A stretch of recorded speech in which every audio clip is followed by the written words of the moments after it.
Hey, what's up everybody? I'm Dapshin, the rank 2 support peak and rank 14 ADC peak on the NA ladder. And today we're going to be doing a patch 25.22 tier list. Just a disclaimer, the order in which I'm putting these champions isn't necessarily how good these champions are in this meta. It's more of a measure of like how easily you can carry on these champions in solo. If you play a champion that is lower on this list, it doesn't necessarily mean that the champion's like bad or that you should stop playing the champion and one-tricking the champion. It just means that I think it's a lot easier for you to climb on these champions. Somebody on the S tier, it's going to be easier for you to climb on rather than a champion on the A tier. With the disclaimer out of the way, we can now get into the actual tier list itself. There are two champions on the S tier that absolutely blow any other champion out of the water. And those two champions are Yunara, and you won't believe me when I say this, AP Kog'Maw. So let's start off with Yunara. In competitive at Worlds, you might have noticed that a lot of teams are either picking or banning Yunara.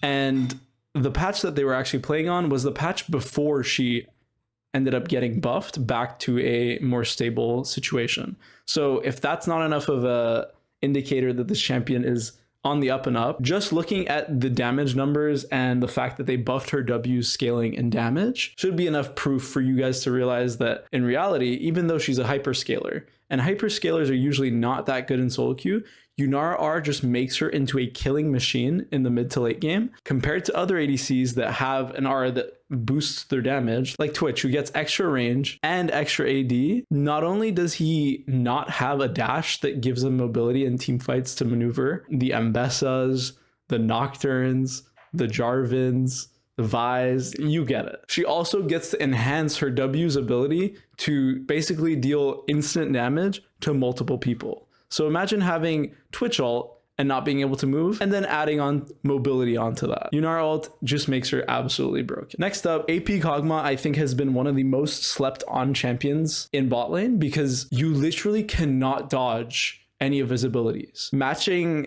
your E-timer to whenever an ADC is walking up to CS will just guarantee you a free 80 damage. That only increases with points that you put into the ability. Think about it, right? Neeko as a support is extremely annoying because her Q is undodgeable. She can make lanes that aren't super hard winning into one of the easiest lanes you can ever play through. And so imagine playing Kog'Maw and then adding a Neeko who's actually already meta. You're not going to be able to play the game. And I know it's cringe to play AP champions in bot lane and just absolutely shit on ADCs that have to CS, but reality of the situation is that you can play them to climb. I'm going to give you guys that information. Next up in the A tier, these are going to be champions that are overall good picks in the meta, where you can carry on those champions, but it's going to be a lot easier if you pick the champions that are in the S tier. The amount of laning pressure provided by these champions or scaling ability is not going to be the same. Therefore, I ordered them into the A tier. You got Corki and Ezreal at the top of the list in A tier because Triforce champions are overall really, really strong because they get extra HP to play around with. Whereas you have champions like Ambessa that you're playing into, or Xin Zhao, or J4, where you need a dash so that you can get out of those engages, but get the extra HP from Triforce, and you can still survive a fight while stealing damage. These champions are extremely strong in laning phase and mid game, but drop off later on. So if that's kind of your playstyle, go ahead with these champions. Lucian hasn't really changed too much. He's always been really good with champions like Nami, and relatively recent changes to his passive have made him good with almost any support because the extra damage provided by his passive can now get procced by engaged champions as well. If you're looking to hard fight early game, these first three champions are the champions for you because they're so strong on their one item spikes and strong in laning phase. Now, next up, we're going to be talking about the hyperscalers. These are going to be champions that are not as strong early, but if you get to mid to late game equal or ahead, you're just going to win out. The win condition for Jinx is being able to use your range to make sure that you can get your reset and move on to killing the rest of the team. The only disadvantage that she has, that Twitch also has, is her lack of mobility. So even though she scales extremely well, she does not get to escape the Ambessas, the Nocturnes, and you get it. Next up, Kai'Sa, Vayne, and Sivir. So Kai'Sa is one of the stronger hyperscalers where she can actually 1v1 the enemy ADC with her ultimate. And turns out Vayne is kind of the same, where she usually can only fight. She has no wave clear at all, and her builds are pretty streamlined to the point where she's kind of okay building either Kraken or Rourke. But the only advantage that they get is the level 6 and onwards, where they can actually fist fight the enemy ADCs. They can fist fight most of the enemy ADCs. Sivir is in the A tier since she's mostly a safe blind. She no longer can get Vi R smited, so her spell shield gets like denied. And that was a really, really weak point for Sivir, which is why she's now in the A tier. And you can pretty much blind her and look to wave clear every single wave and just become a League of Legends lawnmower. In the could be better tier, most of these champions are fine in the meta, but they tend to lack either scalability, laning pressure, or mobility. So let's start off with Ashe. The same issue that Jinx has, Ashe has, but the only trade-off that Ashe gives that Jinx doesn't is CC and vision. So the utility that she gives is still good, but she's going to be more of a counter pick rather than a blind pick, which is why she's stuck in the B tier. Same thing with Aphelios. Aphelios has the scaling, but zero mobility, and his lane fighting power depends on his gun. Caitlyn lacks the scaling ability of most other champions, does have mobility, but her gimmick isn't as strong as champions like Lucian, Ezreal, and Corki in lane.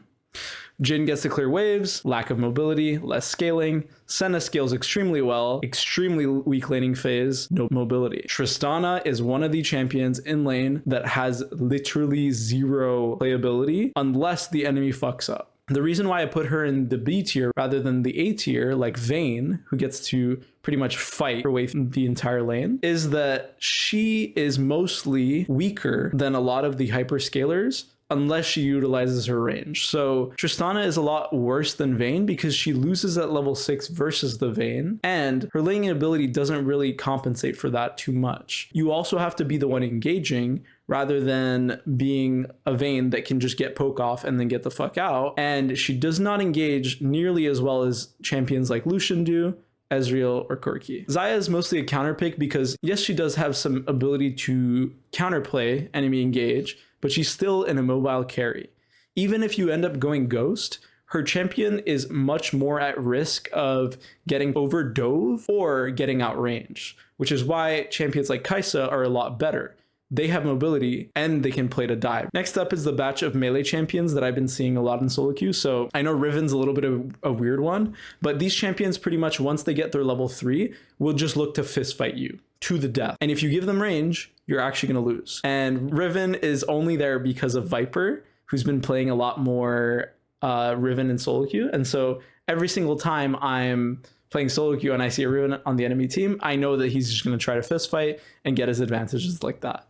These champions are a lot weaker because they're melee champions, whereas you can literally just play a hard fighting champion at level 6 like Vayne and not have to worry about the fact that you lack any sort of range. Next up are the mages of the list. These mages are a step under the mages in A tier because they have a lot worse of a time in laning. So when you think of Veigar, Aurelion, Sol, and Syndra, these champions are extremely good at scaling, but think about how a Veigar wants to trade. Unless you're very good at using your cages and you put in the effort to learn the champion and to learn how to throw your abilities and make sure that they're landing, your champion pretty much has no CC. Aurelion Sol has extremely good scalability, but his damage in lane and DPS is limited to only his Q. So his two other abilities are mostly useless other than niche scenarios. Syndra, on the other hand, when she was reworked, turned into a scaling champion so that now, even if you're able to land your combos, you're not dealing nearly as much damage. So in terms of range and early game power, all of these mages pale in comparison. I ended up forgetting to put Varus in the A tier, which is mostly because of his poke lethality Varus. He's one of the strongest, if not the strongest poker early game, because he gets to throw his E, which is literally undodgeable, just like Kog'Maw E, except his damage tends to fall off in the mid to late game. Now that we got that out of the way, we're gonna get into the crap tier. And these champions either have movement speed in their kit that is fine, but not nearly as good as escapes like Kai'Sa are, Corki W. In terms of their laning ability, they either suck or they cannot scale at all. We're gonna start off with MF and Draven. And so these champions require you to have certain conditions to be able to win the game that other tiers do not. Thinking about MF, you need any type of CC setup for you to actually be useful in the mid to late game, but she ends up making up for that in her early game because she gets to poke you with her Q, and that's also undodgeable if you're playing in your minion. Draven needs to cash out, and that's a very niche win condition.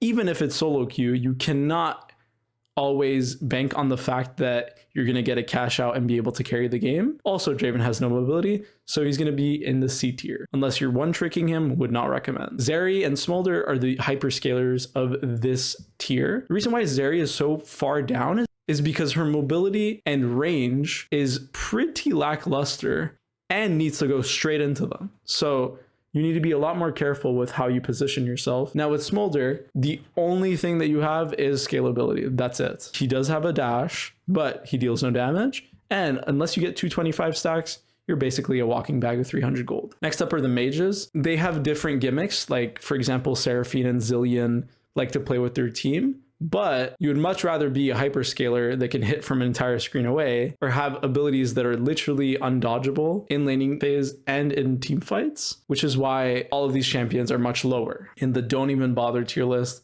These are champions that you're just making your life harder by playing. Kalista is absolutely terrible ever since her nerfs. She was so strong and competitive that they decided to pretty much just nerf her to the ground. Next up is Samira. She's so terrible. She literally requires you to get resets. She has no range. Her laning ability is extremely weak unless you get kills.